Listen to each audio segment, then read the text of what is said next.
você observou nesse clipe, a gente tem os sais comumente utilizados no dia a dia. Você viu lá uma salina, onde o sal é produzido, obtido a partir da água do mar e fundamental para o nosso dia a dia. O sal é que controla, muitas das vezes, a entrada e saída de substâncias no nosso organismo. Você viu outros exemplos diários de sais. Existe um muito comum hoje, o bicarbonato, que a gente usa para azia, para outros processos mais, é utilizado em talco, desodorante e assim por diante. Então você vê que sal é uma das tantas substâncias das funções inorgânicas presentes no nosso dia a dia. E hoje nós vamos conversar justamente sobre essa função, a função sal. Para falar em função sal, eu preciso primeiro te lembrar de onde ele vem. O sal é uma substância produzida a partir da reação de um ácido com uma base, ou seja, uma neutralização. A neutralização, ela é fundamental no processo. Nenhum sal foi produzido até hoje sem que tivesse vindo, a princípio, de uma neutralização. Ela é a forma mais usual de gerar os sais que nós conhecemos. A neutralização é a reação entre um ácido e uma base, que, como bom ácido, libera íons hidrogênios, e uma base, que como boa base, libera íons hidroxilas. Então o hidrogênio do ácido e a hidroxila da base geram água. Beleza. O que sobrou? O cátion da base, que é o metal, o ânion do ácido, que é um ametal, a princípio, ou um conjunto de ametais. Esse cátion e esse ânion se juntam e geram a função sal. Vamos ver um exemplo. HCl, ácido clorídrico, reage com NaOH, hidróxido de sódio, produzindo o NaCl, cloreto de sódio, e água. Como eu te disse, repara, o H do HCl se junta ao OH do NaOH, gerando o H2O. O Na, cátion da base, se junta ao cloreto, ânion do ácido, gerando o sal NaCl. HNO3, ácido nítrico, mais KOH, hidróxido de potássio.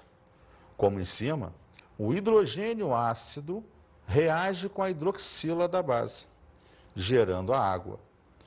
Sobra o cátion potássio da base e o íon nitrato do ácido. Potássio e nitrato se juntam, gerando o KNO3, que é o sal. Então você percebe que necessariamente todo sal, a princípio, provém de uma neutralização ácido-base. Batendo bem aquela ideia, vista por você tanto na aula de ácido quanto na aula de base, de que são substâncias que se neutralizam e que vão gerar, agora vivendo por nós, a função sal. Podemos então observar, finalizando essa introdução, que sal é toda substância que provém da reação de neutralização de um ácido com uma base. E também podemos observar que, em geral, o sal é uma substância iônica, ou seja, é uma substância que, em meio aquoso, em presença de água, vai produzir íons, cátions e ânions, aleatoriamente em função do sal que você tenha. Mas é importante perceber que todo sal gera em meio aquoso, a princípio, íons. Vamos ver um exemplo. NaCl. Em presença de água, ele sofre uma ionização e uma dissociação, muitas das vezes, e gera o Na mais 1 e o Cl menos 1. O cátion sódio e o ânion cloreto. CaCO3, carbonato de cálcio. Em presença de água, ele gera o cátion cálcio e o íon carbonato, o ânion carbonato mais precisamente. Então você vê que o sal gera íons quando em meio aquoso. Vamos então criterizar agora os sais. De que maneira? Vamos fazer a classificação dos sais. E como a gente sabe, toda classificação ela tem critérios. E o primeiro critério que a gente vai determinar é justamente quanto à presença de oxigênio. Bom, quando você fala quanto à presença de oxigênio, você vai observar que é um critério até tranquilo. É observar se na estrutura do sal aparece ou não o oxigênio. Se aparecer, você vai chamá-lo de oxissal. Se não aparecer, você vai dizer que ele é um sal aloide. Então vamos lá observar essa classificação.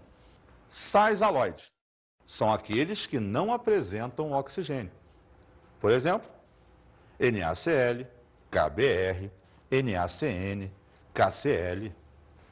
Vamos ver outra classificação. Oxissais são aqueles que apresentam oxigênio. Por exemplo, CaCO3, NaClO, KNO3, Ca3PO4, todos sais que apresentam oxigênio. Veja então que esse critério foi tranquilo. É a observação do fato da presença ou não do oxigênio. Importante, esse oxigênio que aparece nos sais, ele deriva sempre do ácido que deu origem ao sal. Então, se o sal foi formado de um oxiácido, necessariamente esse sal terá oxigênio. Ah, e se o sal, então, foi formado por um ácido que não tinha oxigênio? Perfeito, ele será um sal aloide, porque ele não vai ter na sua estrutura oxigênio. Vamos então observar um outro critério de classificação, quanto à natureza dos íons da estrutura. Então você vai perceber nesse caso agora, que dependendo dos íons produzidos nos sais, na ionização e dissociação dos sais, você vai observar a diferença de classificação do processo. Vamos observar cada item desse critério. Sal normal. Sal normal é todo sal que você observa na estrutura dele não haver hidrogênios procedentes do ácido que deu origem ou hidroxilas procedentes da base que deu origem. Porque nem toda neutralização ela é total. Muitas vezes você vai perceber que ao longo da neutralização o ácido não liberou todos os hidrogênios e eles vão aparecer nesse sal. A base não liberou todas as hidroxilas e eles podem aparecer no sal. Então, no sal normal, recapitulando, é aquele no qual sua estrutura não apresenta nem hidrogênios derivados do ácido, nem hidroxilas derivadas da base. Por exemplo, NaCl, NaNO3, CaSO4. E vamos ao segundo tipo de sal, o hidrogeno sal. O hidrogeno sal é o nome que se dá a um sal que na sua estrutura ainda existem íons hidrogênios provenientes do ácido que o deu origem. Se isso ocorrer na estrutura dele, ele vai ser chamado de hidrogeno sal. Repara que esse hidrogênio vai estar sempre no meio da estrutura. Isso é um detalhe importante. Vamos ver alguns exemplos. NaHSO4, KHSO3. Repare que o hidrogênio que você observou no exemplo é procedente do ácido que deu origem, por não ter perdido todos eles no processo de neutralização. Vamos ver a terceira forma, o hidroxissal.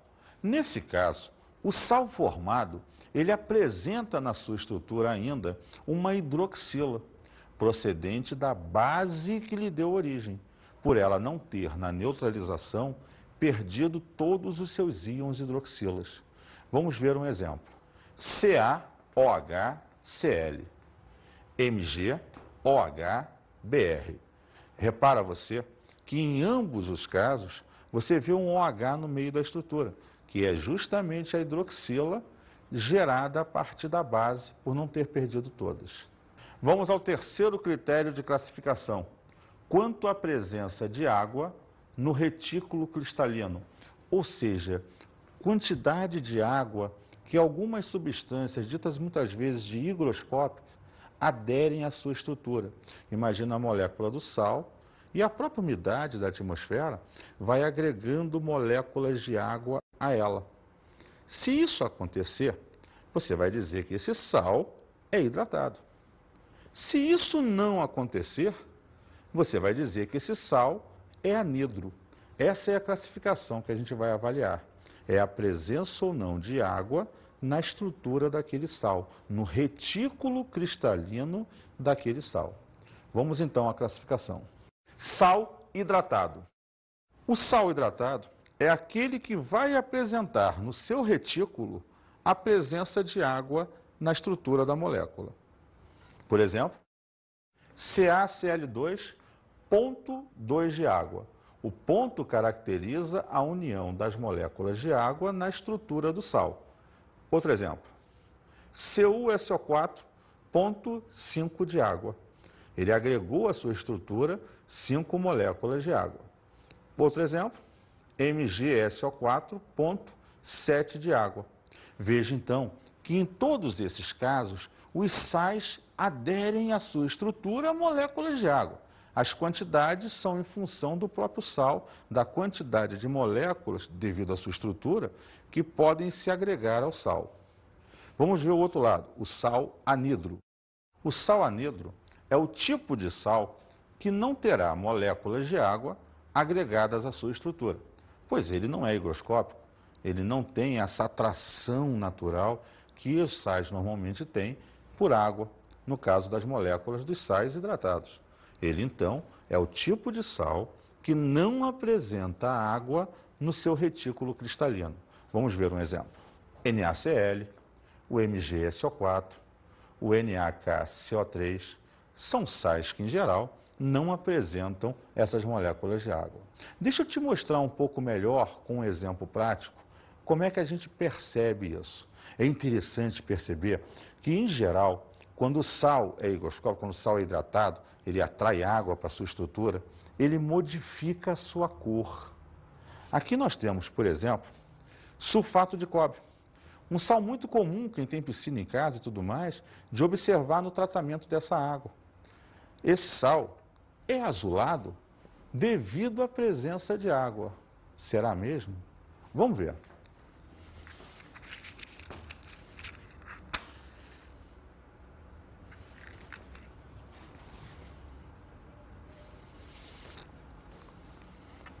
Eu coloquei um pouquinho desse sal previamente num tubo de ensaio e vou aquecer esse tubo. Com que finalidade? Aquecer tem a finalidade de retirar a água, caso ela exista. Vamos ver o que vai acontecer nesse aquecimento. Repara que inicialmente ele está azulado, disse eu, em função da água que estava presente nas suas moléculas.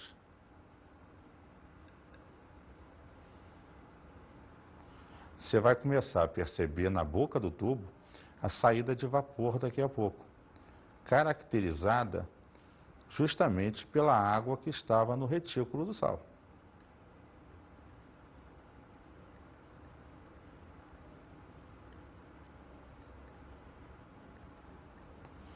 Você já começa a observar na superfície do sal que ele está modificando a sua cor.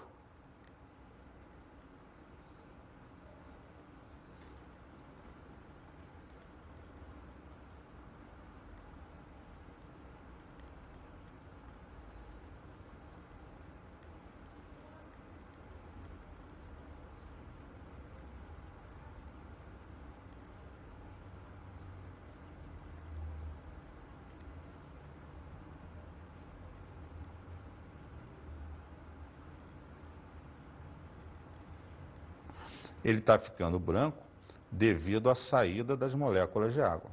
E você vai ver que aos poucos ele perde toda a água do seu retículo.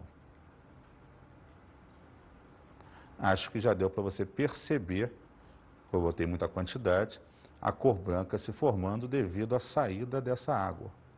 Então esse sal, que necessariamente era totalmente azul, vai perdendo água, seu retículo, e aí ele se tornará o sal anidro, o sulfato de cobre anidro, sem água.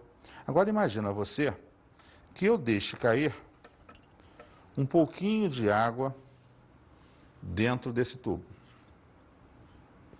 Observa o que vai acontecer com a coloração do sulfato de cobre.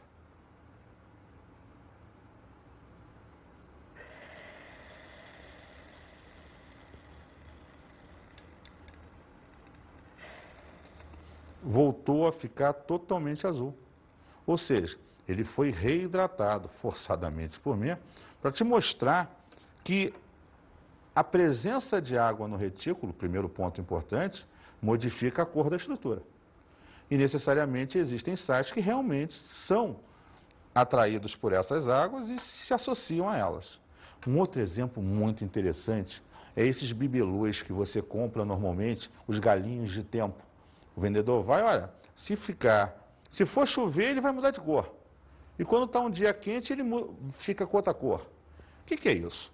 É um sal que você impregna na superfície do bibelô. Esse sal é um sal higroscópico, um sal que se adere a moléculas de água. Quando ele está úmido, vamos dizer assim, e quando vai chover, o que acontece quando chove? Aumenta a umidade do ar, há mais vapor na atmosfera, esse vapor é captado pelo sal e ele se hidrata. Ele vai ficar numa cor. Num dia muito quente, o vapor vai subir para altas atmosferas, o clima está seco, ele perde aquela água do retículo pelo aquecimento. Vamos ver a substância que você utiliza normalmente. É o cloreto de cobalto, é um sal. Veja só, ele está aqui, eu preparei previamente. Essa solução, ela é rosa. Por que ela é rosa? Porque ele está hidratado, é uma solução aquosa, é o sal dissolvido em água. Quando você então impregna, eu até já tinha impregnado, esse cloreto de cobalto num papelzinho de filtro qualquer, você vai perceber que ele ficou róseo. É como se você tivesse impregnado o galinho, o bibelô lá que você está em casa. Aí você vai aquecê-lo, com a finalidade de secar o papel. Num dia quente, o vapor vai sair e deve modificar a cor.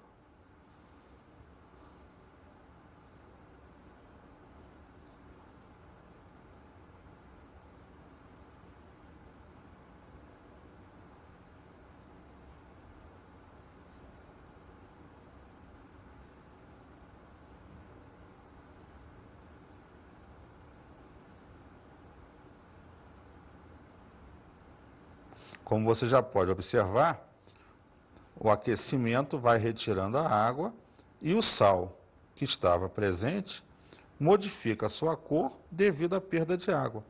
O que a gente conclui que esse sal, quando hidratado, ele é rosa.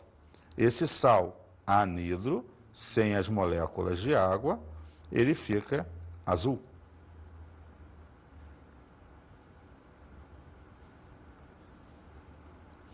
Ou seja, o bibelôzinho lá, o galinho do tempo, se azular, vai denotar para você que está um dia quente. Um dia que com certeza não vai chover. Se esse bibelô ficar rosa, é porque vai chover. Ou seja, aumentou a umidade do ar e essas moléculas se agregaram à estrutura do sal. Com esses experimentos simples, você pode perceber a diferença quando o teu sal é hidratado e quando o teu sal não é hidratado. Ele é anidro. Ok? Observa esse texto vendo a seguir, que completa essa ideia experimental que eu te mostrei. O galo do tempo, em geral, é feito de plástico e revestido com um sal de cobalto anidro, COCl2, cloreto de cobalto anidro, que é azul, que vai se contrapor com o sal hidratado de cobalto, COCl2.2H2O, cloreto de cobalto hidratado, que é rosa. O fenômeno ocorre em dias chuvosos, quando temos uma maior umidade. O sal anidro absorve água e muda de cor. Quando o tempo aquece, a umidade diminui e o sal volta para a forma anidra. Observou então nesse texto a aplicação do dia a dia desse sal nos bibelôzinhos, galinhos ou galinhas do tempo, não importa, mas geralmente impregnados de um sal que, em função da sua hidratação ou não, vai modificar a cor da estrutura. Veja então agora, vamos passar um outro ponto do processo. Nomenclatura de sais. Quando você pensa na nomenclatura de um sal, você vai perceber que esse sal vai ter seu nome em função, primeiro, da presença ou não de oxigênio. Se esse sal não tem oxigênio, lembra, ele é um sal halóide. Você usará para ele o sufixo eto, característico de sais que não têm oxigênio. Por outro lado, se ele é um oxissal, você vai perceber que usa-se a terminação ito ou ato. O que diferencia ser ito ou ato? O número de oxidação. Lembra que os ametais, já foi falado numa outra aula, a de ácido, se o ametal tiver o seu maior NOx, você vai usar a terminação ato. Se o ametal formador do sal tem o seu menor NOx, você vai usar a terminação ito. É sempre bom lembrar, e aí vai aquele lembrete de urgência, que os ametais em geral têm 2 NOxes. O maior é o grupo da tabela ao qual ele pertence. O menor é 2 unidades abaixo. O enxofre, por exemplo, é do grupo 6A. Ele pode ser mais 6 ou mais 4. O nitrogênio, por exemplo, pode ser mais 5. Ele é do 5A, perfeito. Ou mais 3, o menor NOx. Daí o uso do ato e do ito. Vamos observar agora nos quadros. De uma forma geral, você vai pegar o nome do ânion mais a terminação ato, eto e ito, como acabei de te dizer, adicionar a preposição de e, finalmente, o nome do cátion. Lembre, o cátion é o que vem sempre na frente da fórmula e o ânion é o que está no final. Vamos ver um exemplo. CaS, sulfeto de cálcio. Por quê? Porque não tem oxigênio, terminação eto. Vou pegar um outro exemplo. CaSO3. Aqui o enxofre é mais 4. É o seu menor NOx. Então você vai usar a terminação ito. Sulfito de cálcio. Outro exemplo. Nesse caso, CaSO4, o enxofre é mais 6. Então ele apresenta o seu maior NOx. Vamos usar a terminação ato. Sulfato de cálcio. Então você observou numa linha geral que o sufixo, pode ser ato, eto ou ito, ele vai se caracterizar pela presença ou não de oxigênio e pelo NOx do ametal formador do sal. Vamos fazer isso de uma forma mais específica. Especificamente agora, sais halóides. Nome do ânion, mais eto, mais o D, mais o nome do cátion. Vamos fixar com exemplo. CaCl2, cloreto de cálcio. Outro, brometo de potássio, KBr. Lembrando sempre que o ânion está no final, bromo, cloro, e o cátion está no início, potássio, cálcio. Vamos olhar mais um. Mg2. Olha lá. Iodeto, começando pelo final, D e o nome do primeiro, magnésio. Beleza? Vamos falar agora dos oxissais. Oxissal, nome do ânion, mais itoato. Por quê? Ito, se for o menor NOx. Ato, se for o maior NOx. Mais preposição de e o nome do cátion. Vamos ver um exemplo. KNO3. Nesse caso, o nitrogênio é mais 3. Ele é o menor NOx do nitrogênio. Então, ficaria nitrito de potássio. Vamos olhar um outro. CaSO3. O enxofre é mais 4. Menor NOx do enxofre. Então, sulfito de cálcio. Vamos olhar um outro agora. KNO3, nitrogênio mais 5. Então esse cara tem o seu maior NOx.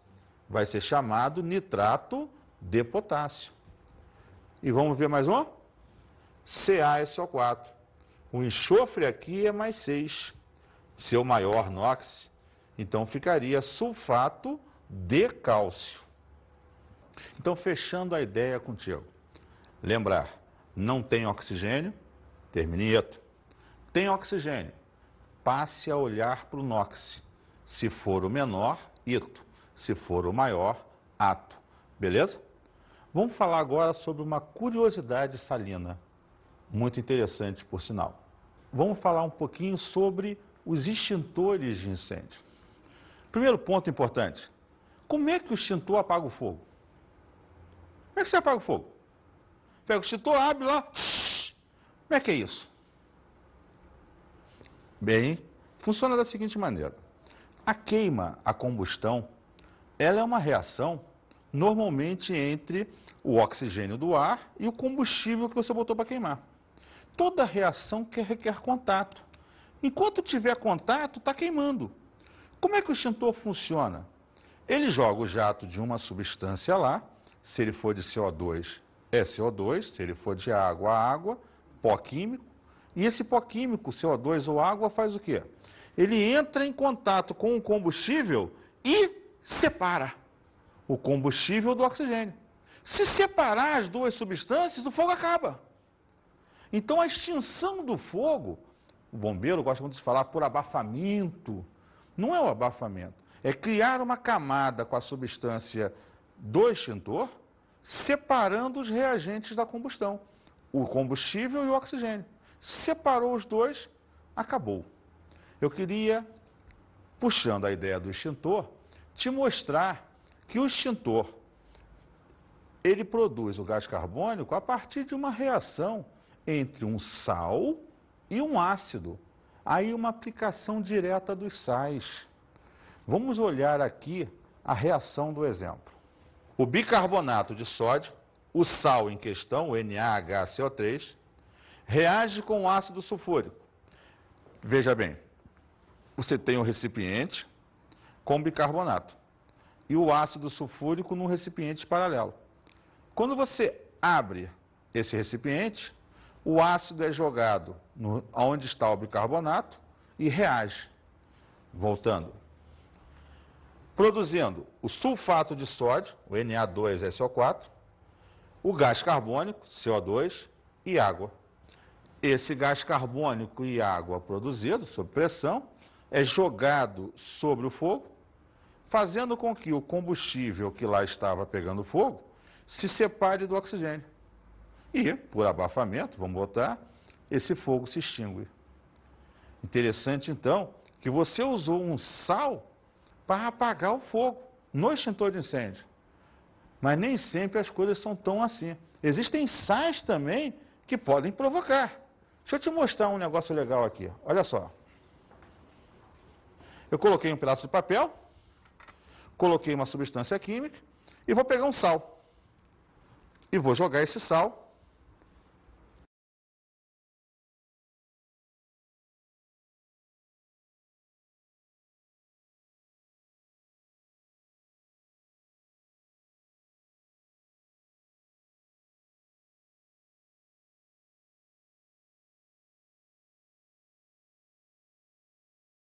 Observou? Agora eu te mostrei um sal atuando com o princípio da bomba incendiária. Esse sal produzindo uma reação que libera uma quantidade de calor tão grande que dá ignição do processo. Como eu botei papel como base do jogo, combustível, ele gerou fogo. Vamos então agora falar sobre a solubilidade dos sais.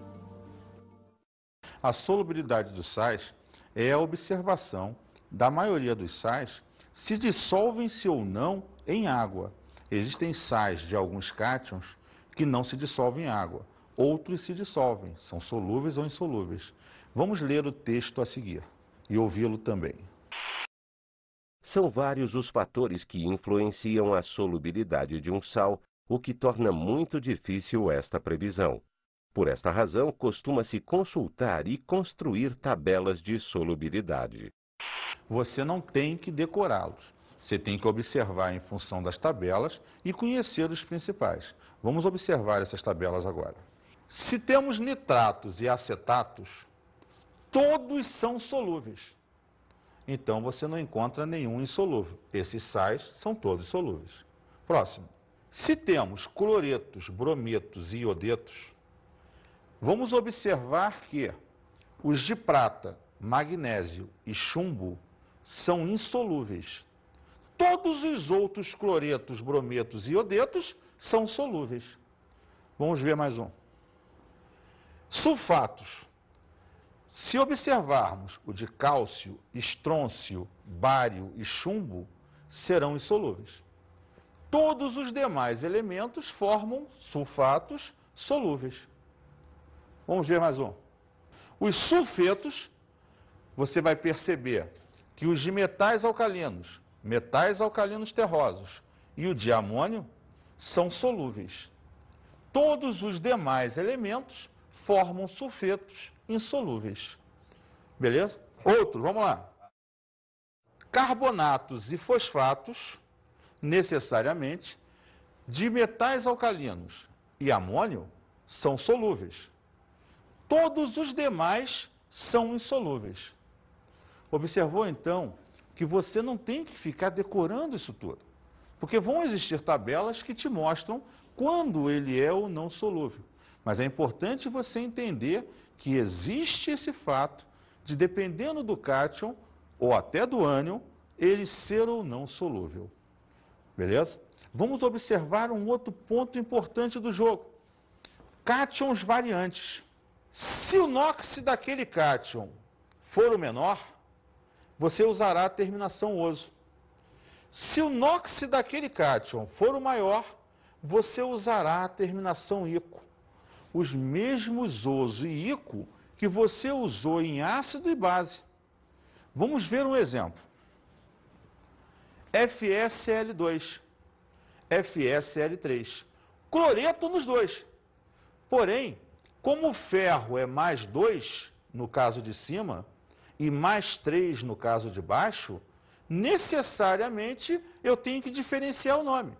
Então eu uso cloreto ferroso, porque o ferro é mais 2. Cloreto férrico, porque o ferro é mais 3. Veja só, lembrando a você que quando você tem cátions, nesse caso, que variam de NOx, você também pode usar o NOx em algarismos romanos ao final da palavra, usando lá, normalmente, o nome do ânion, preposição de, nome do cátion e o NOx em algarismos romanos. Vamos voltar àquele exemplo. Olha lá, como o ferro é mais 2, cloreto de ferro 2. Como o ferro é mais 3, cloreto de ferro 3. Veja, então, que necessariamente você pode utilizar essa notação em algarismos romanos. Vamos agora a algumas dicas de estudo.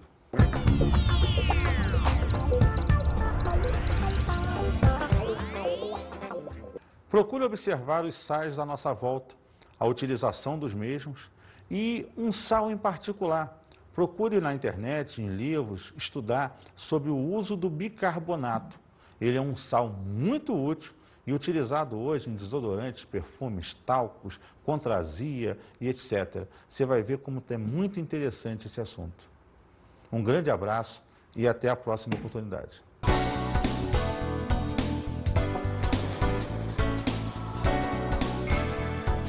Na aula de hoje estudamos a função sal. Sal é uma substância produzida a partir de uma neutralização ácido-base e que pode, em meio aquoso, produzir íons, cátions e ânions de diferentes estruturas. Vimos a nomenclatura de sais.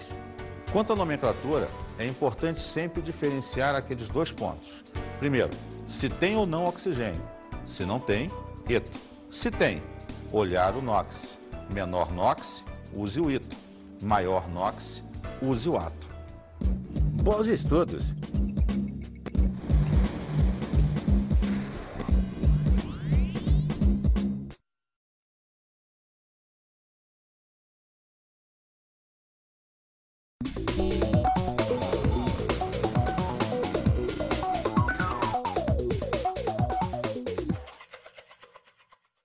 Caro colega, sais é uma aula muito rica. Procure observar com seus alunos os sais que são aproveitados e utilizados no nosso corpo humano. Procure mostrar para eles sais associados ao dia a dia dele e trabalhe em particular o bicarbonato. É um sal muito rico de exemplos e experimentos. Frise com ele a questão da nomenclatura. É a parte mais cobrada a nível de concursos. É importante diferenciar com ele os vários níveis de nomenclaturas e as formas com as quais nós podemos fazer. Um grande abraço e até um outro encontro.